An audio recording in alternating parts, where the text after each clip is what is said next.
Hello and welcome to Tuesday's Tips and Tales. This week it's all about immersing yourself in the fragrance of jasmine during the festival that they have in August. Nestled in the heart of Provence lies Grasse. You might have heard me talking about it 5,000 times on all of my other podcasts, and I recently came back from a magical trip from there. And Grasse is a charming medieval town renowned as the perfume capital of France. And every year on the first weekend of August, Grasse explodes with colour and fragrance during the Fête du Jasmin, also known as the Jasmine Festival. And this year you need to mark your calendars for August the 2nd to the 4th. And you never know, if you're lucky, you might see me there in the crowd waving my bouquet of jasmine. I'm definitely going to try and make it. I'm attending a wedding in the UK on the 20th of July. So it's going to be a lot of globe-trotting that I'm going to be doing, which is really nice. Although I wouldn't really call going from the UK to France globe-trotting, but I really want to go there. Let's see what happens. The Jasmine Festival is a vibrant celebration of the jasmine flower, a key ingredient in many world-famous perfumes. And it has been cultivated in Grasse since the mid-19th century. But this isn't Grasse's only floral festival. In May, the town comes alive with the Expo Rose, which is the Mai de Rose, actually. It's called Mai de Rose, which is French for May Rose, and it's an expo. And it's at a fabulous time of those two busiest times to go to Grasse, and they're an absolute must, but incredibly, incredibly busy. So that's why I'm telling you a little bit early that you should go. Actually, it's only a month away, so you should go there and book quickly in advance. But I'll talk about that and I'll give you some tips along the way. This festival, the Fête du Jasmin, boasts a rich tradition going back to 1946, where they held it annually. And this week it's going to be on August the 2nd to the 4th, which is a Friday, Saturday and Sunday. It's a weekend of sensory delights. So prepare for a 3-day immersion into Provençal culture. The festival brims with lively entertainment. You will be captivated by dazzling dance performances, open-air concerts and captivating exhibitions that showcase the history of perfume and jasmine cultivation. They have a spectacular parade where you can witness the highlights of the festival on Saturday night. A dazzling procession unfolds featuring a vibrant array of dancers and overflowing flower floats. I have never been to a float. They have a lot of these things in America, I know, and I've actually never been to one. And at the Rio de Janeiro, what is it called? I don't know. But lots of these flower floats. I've never been to one. I'm dying to go. Let me know if you're planning to go there. And maybe we can meet up for a glass of rosé and some jasmine-flavoured nougat. But these flower floats don't just go down the street, no.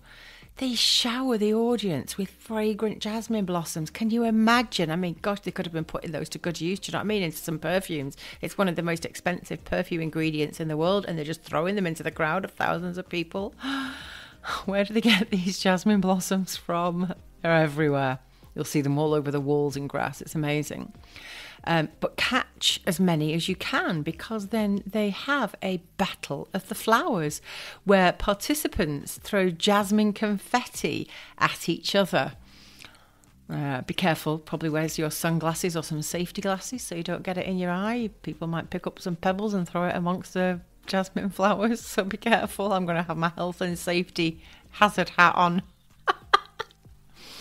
But they have a refreshing finale, and the festivities of this festival culminate in a grand fireworks display, but not before. The local firefighters, otherwise known as pompiers, they cool down the jubilant crowd with a refreshing spray of jasmine water. What? How amazing. Which makes your perfume entirely redundant that evening. You're going to be sprayed with jasmine water from the local firefighters. How amazing. It's worth going there, I think, just for that. In fact, I might just turn up on the Sunday evening, that's it, and then leave.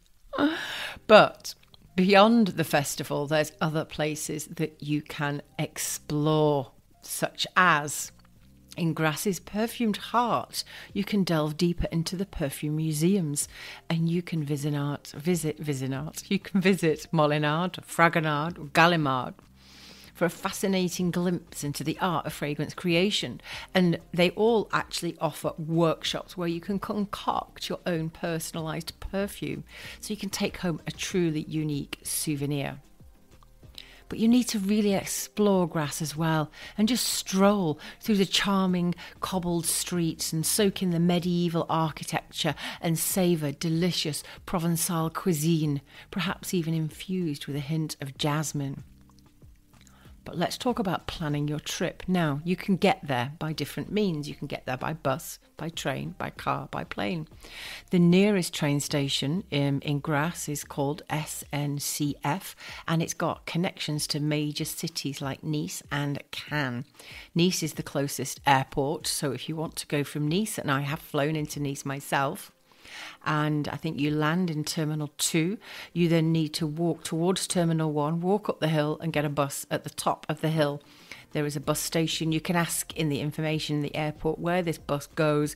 Don't make the mistake that I made, which is going up to the top of the hill, asking somebody in my really bad French, as it was a year ago, asking them where the train station is instead of the bus stop that takes me to Grasse. And I went down the hill with my heavy suitcase, because I do not travel lightly, and went down the hill and couldn't find any buses. And then I asked somebody else that spoke English, and they said, oh no, the bus stop is actually up the hill, back where you just came from. So I lugged my suitcases up to the top, and in my peripheral vision I could see a bus coming with the number that I needed, and I ran, and I was waving at this bus, and he just ignored me and drove off. So I had to wait in the heat at this bus stop in, I think it was July when I went that time. Was it June? But it was boiling hot, and I was roasting after lugging my suitcases up 2 hills. But luckily I'd packed some water and a little miniature bottle of rosé, so I sat there at the bus stop eating my croissant, drinking out of a bottle of rosé, a miniature bottle, albeit. But I look like a hobo. People were throwing money at me. I should have started singing. That's how Ed Sheeran got discovered, isn't it? Anyway, I got the bus eventually, but yeah, you don't have to make it. So that's why I'm giving you these tips. So make sure it's not at a bus station. It's at a bus stop on the road at the top of the hill as you come out of the airport. And I actually forgot the number of the bus now, but you can ask information in the airport. They're incredibly helpful. Although she gave me wrong directions. That's why I ended up going down the hill.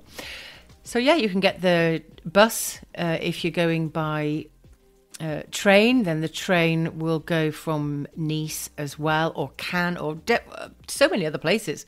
They've got major connections in Nice. And then they have a train that goes from Nice to Grasse, or you can get the bus into Grasse, or you can get an Uber, or there's an app called Free Now where it has taxis and other, random people that are just driving around. They also have BlaBlaCar, which is quite popular in Europe. I've never done one. My friend has done it. It's very easy, apparently, and quite safe. I think you can ask for only female drivers if you're a woman on your own and you're a bit nervous. And it's just people that are actually going to these places from this place to that place anyway. And it's like a car share, and you get in and you give them a few quid. Literally, it'll cost you just a few quid to get a BlaBlaCar. It depends how confident you are with travelling. As far as I know, no hostels in Grasse, but I might be wrong. There probably are on the outskirts or something, but I don't do hostels. I'm too old for that. I'm way too old and long in the tooth for hostels. I like nice hotels or Airbnbs. So that's it. You can drive into Grasse, but if you have a car, there are public car parks. You probably pay about 27 to 30 euros for a full day of parking, because most accommodation in Grasse does not offer parking. They might have car parks close by. So this brings me on to my next point, which is, where do you park your car if you're going in by car?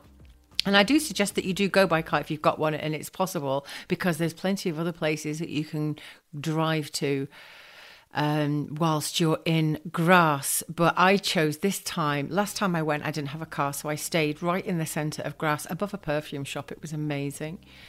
And it was in a really medieval building, from the 14th century. This building was just, it's incredible. But I didn't need a car, you know. I got taxis and buses everywhere. And I got an Uber on my way home back to the airport because it was absolutely chucking it down, and I didn't want to get a bus because I knew that I would end up missing my flight because it was absolutely torrential rain. The roads were completely flooded. So you can choose to stay in the centre. There's lots of accommodation in the centre. The price varies. Have a look if they've got steps. Because if you don't travel light like I don't, and you don't like steps and carrying lots of luggage up lots of stairs, a lot of these old buildings don't have elevators, and a lot of the old buildings don't have air conditioning either, because they're not allowed to, because they're protected. Almost like in the UK, you get like great listed buildings, and you have to protect the integrity of these buildings and the history of them. So they're not allowed to have these like, you know, ridiculous air conditioning units outside the building. So you'll often find that they have fans. So these are things you need to look for when you're booking accommodation in Grasse: is parking if you need it. Where is the parking? Is it free or is it paid? Is it part of their stuff? Is it on the road? Sometimes you'll get private parking that's secure. So like when I stayed this time in Grasse, I stayed literally an 11-minute walk from the tourist office in Grasse, which is at the heart of Grasse. An 11-minute walk, and it was mostly flat, and it had a allocated parking space. So I didn't have to fight for it. Some of them will tell you that we have parking and it's free, but a lot of them don't tell you that it's actually on the street. So you have to fight for parking. So it might be that you want to take a place like I did, find parking on the street and stay there, because if you're only going backwards and forwards to Grasse, you can literally just walk into the centre. You don't need to keep using your car to walk in there. And if you're coming back of an evening and you don't like walking in the dark, or you've got a lot of shopping, then you can always get a taxi outside the Congrès de Palais, I think it's called, and that is next to the tourist office, and there's often taxis there of an evening, but you can always call a taxi or an Uber as well to take you home, and it'll cost you about, I don't know if it's a 10-minute trip, maybe 12, 15 euros, depending. If you've called it, because they often charge you a pickup fee as well. So that's what I would recommend about cars. If you don't have a car, then it's absolutely fine. I would stay right in the city, because I just think it's incredibly handy. And why I found it handy is staying right in the city is, you know, if you're lucky enough to have a beautiful view, you can open your window and see the square of Grasse or get beautiful views. If you stay a little bit further out up a hill, you'll have a beautiful view and perhaps a terrace. But staying in the centre means that you can go out in the morning, you can go for breakfast, you can go sightseeing, you can go shopping, you can take your shopping back at lunchtime. You can even, if you're on a budget like I was last year, where I actually really enjoy eating my own food, because nobody makes sandwiches like I do. I love my sandwiches and I make them really well. So I like to go back, if I'm staying in the centre of Grasse, to my room to cool down, drop off my shopping, plan my afternoon, have a little bit of a breather, take off my shoes and have some lunch of my own little sandwiches, and then maybe a glass of rosé. If I have a terrace, sit on there, watch the world go by, and then go back out in the afternoon. Everything in Grasse during the high season is open 7 days a week. They often open at 10 o'clock. Don't get there for 9 o'clock expecting things to be open. They're often open from 10 till 6 or 10 till 7, depending on which premises you are visiting. So that's my tip for that. And don't forget about the stairs. The stairs are often dark. They're often like old stone stairs, not modern, so, you know, kind of trip hazard. So if you don't fancy carting your luggage, then get some buildings, newer buildings, and a little bit further out might have elevators. So have a look for that. Have a look if it has air conditioning, if it has an elevator, if it has stairs, how many flights of stairs. I stayed in one above the perfume shop that had one flight of stairs, and he helped me up with my suitcase, and he helped me down with my suitcase when I was leaving, which was wonderful. But you might not have a host who is as generous. So those are the tips I'm giving you about accommodation. And I've booked on Airbnb and I've also booked on booking.com. So either of those. But another tip. I spoke to a perfumer not long ago and he said, oh my God, Melanie, they've got no hotels, because he was brought up in Grasse. And I asked him about any good hotels that they have in Grasse. He said, oh my God, Melanie, there are no good hotels in Grasse. Like, no good hotels. You're better off staying in a hotel in Cannes and then driving into Grasse. Well, I didn't fancy driving backwards and forwards every day. And to come on to that point, the traffic at peak hour, especially like in the morning, especially at the weekdays when people are working or kids are being dropped off to school, is a nightmare. And there tends to be only one road into Grasse from Nice and other areas and one roundabout. So it gets really backed up. So the traffic is really busy in the morning. And I didn't want to keep driving backwards and forwards. So I was determined to stay in Grasse. But that's why I ended up going on Airbnb and not a hotel. There's one hotel called Hotel Panorama. Now, you know, when you go on booking.com, I think they often leave the bad reviews for you to try and find yourself. So I always sift through the views and filter them and have a look at the lowest scores, because I like to read the bad reviews first, because they always show you the nice rosy reviews. And then they were doing that with this Hotel Panorama, and the views from this hotel are spectacular, and every room has a terrace. And I think if you have the side where you get the view, you can see down to Nice, down to Cannes. It's just so beautiful, the views. On booking.com, I was just seeing rosy reviews. I thought, I'm going to go on TripAdvisor. So I went on TripAdvisor to get real reviews. And one of them, the headline was, "Welcome to Hell." I thought, oh my God.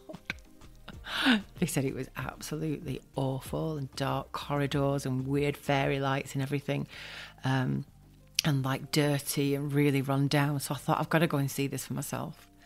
I've got to go and see what this hellish hotel looks like. So I blagged my way in. I went in. Oh, you didn't really have to blag you in. I just went in and I said to the young girls at the reception who spoke perfect English, and I said, "Hello, I'm thinking of renting a room for the night. What are your fees?" So they told me, and it wasn't that much, like €75 or something. And I said, "Oh, well, is it possible to see one of your rooms that has a beautiful view before I book it with you?" "Yes, of course." So we got into this tiny elevator that barely fits two people. So if you've got suitcases, it'll fit you in a suitcase. Tiny. As the elevator door opened onto what was the 4th floor, I think, it was dark, and it was like I just walked into hell. I don't know what hell looks like, but I can imagine it would look a lot like that. There was no lights in the corridor. Now, whether they were saving electricity or not, I don't know, but the corridors were pitch black, apart from feathered, covered fairy lights, or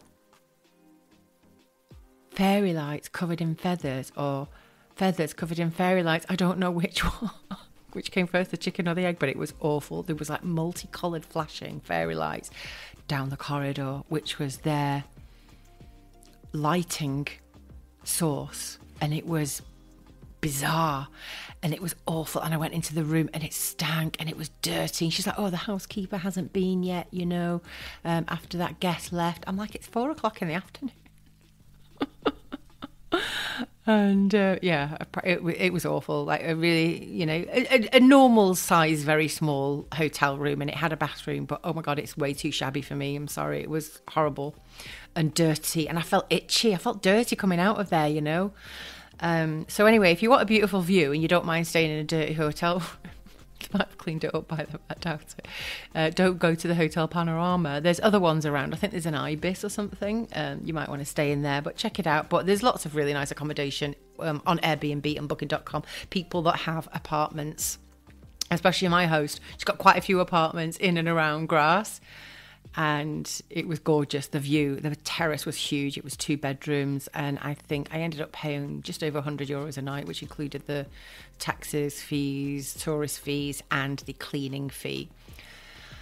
So those are my tips. But Grasse fills up very fast during the festival season. So you need to book wherever it is you're staying in advance. On booking.com, of course, I always look for the things that have free cancellations.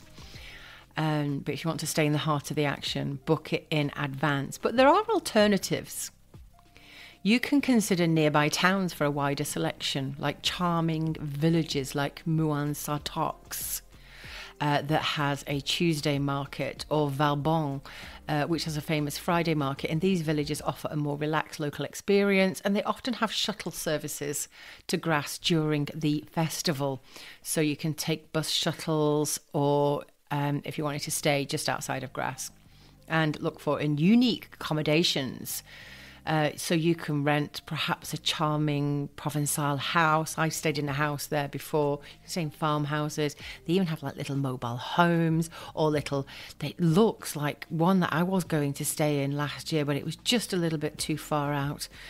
And I didn't have a car, so I didn't want to risk it.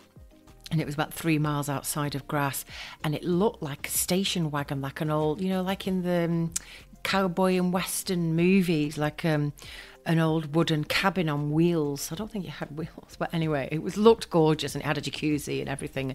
It had like donkeys and all this wildlife and everything around it. So there's lots of really unique places that you can look when you're staying around Grasse. But if you can't make it to the festival, go to Grasse if you can't make it to, any of these festivals, go to the jasmine harvest season during August to October. And this is, you won't have all the crowds. It'll be a more intimate experience. You might be able to get day trips. You can go into the local tourist office and see if they do have them, where you can witness the picking process and visit some of the historical perfume factories. So if you want to avoid the crowds, or you can't get it, then go anyway. But go during the seasons of August to October, or go in early May, where they have the Rose de Mai festival, or you can go before that. Because when I got there, it was around the 26th, I think, of May when I landed in Grasse, or when we, arrived, because we were driving. And it was the 26th of May, and we'd missed the roses. We'd missed the Rose Festival, but also the rose harvest was over. We'd missed it by like a day, because they've got a really short window when they pick the roses. So make sure that you time it right if you want to see these roses and jasmine in season and witness that, because otherwise you're just going to be looking at a load of green bushes, which is what I did when I ended up visiting a rose farm about 3 days after they'd picked all the roses. There were 10 of them left, but never mind. So here are some of my top tips for, especially if you're going during a festival. You need to embrace the crowds. There's going to be a lot of people. So if you're going to get panic attacks by the amount of people, then I suggest you don't go, but go really early to secure a good spot for the events, especially the dawn flower picking demonstrations, which is a traditional festival feature. And you can find out more about that at the tourist office. Dress comfortably. Oh, when I went in 23, I was taking this dress and that dress and all these lovely sandals and wedges and everything. And it was like, no, take breathable clothing, because it's going to get hot. And during a festival, there's going to be a lot of walking, but there's going to be a lot of standing. So opt for comfortable footwear, especially footwear that is suitable for cobbled streets and steps. The next tip is, please take sun protection and water. The weather in Grasse is incredibly hot and very sunny. So pack a hat, sunscreen, and a water bottle so that you stay hydrated. But embrace spontaneity. Be open to discovering hidden gems. A local artisan stall. I found a beautiful local artisan right next to the tourist office, and she is an artist. She does artwork on Converse trainers, on the Converse trainers. She charges around €150 for the trainers and the artwork. It takes some time, but she can send them to you. Or you can send her some trainers, if you like, that you particularly might like, and she'll put some artwork on it. You can send your own artwork to her. And I found her just by accident because she had some beautiful handmade cards outside. So just walk around. You need to be open to discovering these little hidden gems and charming cafes that, you wouldn't normally have found in a guide, or asking at the tourist office, because they're down these little streets that me and Vincent nearly went to, but we ended up not, because we went to the closing gala of the Simpar Expo. And of course we went there because it was like free-flowing booze and canapes, but we found this little tapas street where they had cocktails and, tapas, and it was just so cute. You'll find little gems like that, but you'll only find them when you're walking around the streets, and there's so many little streets. But you'll find little buskers as well sometimes, but I don't see many of those. But what I did see is the further down you go in these cobbled streets, it gets a little bit dodgy and filled with, some undesirable characters. So just beware of that. And when you start seeing that and you start feeling that you're going down the hill a bit too much, come back up again before you get completely lost, because there's nothing really of any interest down there. And it's the place where they have the artist stuff. There's lots of artist thing, and it's kind of cool and quirky, but once you go past that, it starts getting a bit dodgy. And I'm very streetwise when it comes to that. I've travelled a lot all over the world, so I'm always aware of things like that. But also when you're walking around, you'll be able to see and sample local produce. The delicious cuisine, local delicacies, they'll be flavoured with jasmine or truffle or rose or orange blossom. They'll have jellies and jams and breads. I have a beautiful bread from a place it was orange blossom flavoured bread. It was delicious. I ate that with some goat's cheese and mimosa. It was wonderful, beautiful. And they have nougat as well, which is a speciality of theirs. And they'll have like rose petals and jasmine covered in sugar and colourings and things like that. You're supposed to drink it with champagne. I might have a taste of that actually, because I bought I bought violet and rose ones, and I've not eaten them yet. But also embrace the local culture. You must learn a few basic French phrases before you go, because the locals appreciate the effort and it will enhance your experience. So just simple phrases like bonjour. Now, everybody knows what the word bonjour means, but here's the thing. When you walk into a shop in France, even if you're not walking up to someone that's particularly serving you right now, or you're just walking in and you're just going to browse around at the postcards and fridge magnets that they have, it's French tradition and it's politeness and considered polite when you walk into a shop to always say bonjour to the proprietor and then carry on your merry way. They don't bother you. They don't follow you around. I lived in Dubai for 20 years where people follow you around in shops. It's awful. Like they stalk you. And I didn't used to do this when I first moved to France, and it was my friend Eric that said you have to say bonjour every time you walk into a shop, and then au revoir, which means goodbye, and simple things like that. Merci, thank you. Merci beaucoup, thank you very much. Bonne journée, have a good day. Bonne soirée, have a good evening. Bon après-midi, have a good afternoon. And just simple little things like this will help. But I live in the Gers region, and a lot of the French people here don't speak any English at all. So when I went to Grasse, the first time I was like amazed. I'm like, oh my God, everybody speaks English, like everybody. It will be very rare that you will come across someone that doesn't speak English in Grasse, especially the people that work there and live there, because there's so many tourists from all over the world. It's a touristy place. But just to have a few little, French phrases. Je voudrais is a good one. I would like. Je voudrais vin rosé, s'il vous plaît. I'd like a glass of wine. That's it. So they're just nice little things that you can do, and they'll appreciate the effort, even though they'll start rabbiting on in French. You won't understand a word that they say, and then you can have a good laugh about it and then carry on your merry way. The final tip is carry cash. There are some small shops, they don't like you using credit cards, especially if it's for like €5 or something that's under €10. They have to pay a fee, remember, when you use a credit card. And credit cards are accepted at most vendors, but having cash on hand is always helpful, especially when you're going to markets as well and smaller purchases, if there's little stalls at the festivals, etc. So carry cash, keep it safe, have a bum bag, because there is crime in Grasse. And during the festival season, there will be pickpockets for sure. So just be on your guard, like any city. And when I went to Milan recently, I had a girl gang almost try to, I knew. It's only because I watched a video on YouTube, actually. And they said that what they do, they were going to mug me. And it was cold. It was in Milan. It was in March. I had on my fake faux fur gilet. I had on a faux fur bright pink hat and a scarf and my boots and my wheelie trolley, because I had a bottle of champagne in there for my friend's birthday that I was meeting in the square at the Duomo Cathedral. And these two girls came up to me, very young, quite attractive girls, and they were like, "Oh, Italiano!" And I had no idea what they were saying. And normally, before I watched this video, I would have been flattered because I thought they were going to compliment me about my outfit or say something nice because they looked really pleased to see me. And then the first thing is I remembered this video of this is what they do.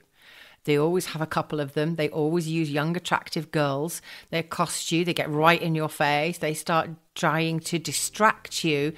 And they will have a spotter who will spot you. These girls will come up to you and do this kind of thing, try to distract you, while the other person, who I could actually see in my peripheral vision go around the back of me, will try to steal your bag or whatever, your rucksack or something like that, whatever you have.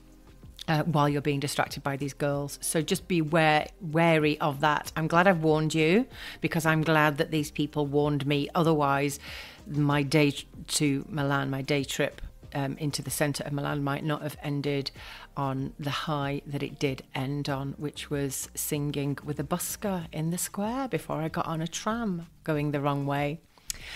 Anyway, I hope you enjoyed my tips about visiting Grasse during festival season. The Jasmine Festival promises an unforgettable experience. Immerse yourself in the captivating world of perfume and embrace the vibrant energy and create lasting memories for yourself in the heart of Provence. And by incorporating the tips that I've just given you, you can plan a fantastic trip to the festival in Grasse and experience the magic of this fragrant celebration. Until next time on Tuesday's Tips and Tales, stay fabulous, stay fragrant. A bientôt.